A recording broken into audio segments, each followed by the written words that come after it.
Hello everyone, today I'm going to show you how to fix the Counter-Strike 2 VAC was unable to verify your game session error. Make sure to watch the video until the end, not to miss any important details, like and subscribe. So first of all, what you're going to do is right click on the game right here on your Steam, go to properties and then go to install files and then verify the integrity of the game files. Then after that, you're going to close that and it will take some time until it finishes, but it will get rid of all the corrupt files.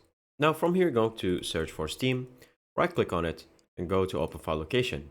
Do that once more, and then from here go and search for it and then right click, go to properties, go to compatibility, then from here check run this program in compatible mode for Windows 8, disable full screen optimization and run this program as an administrator, then click apply and then OK.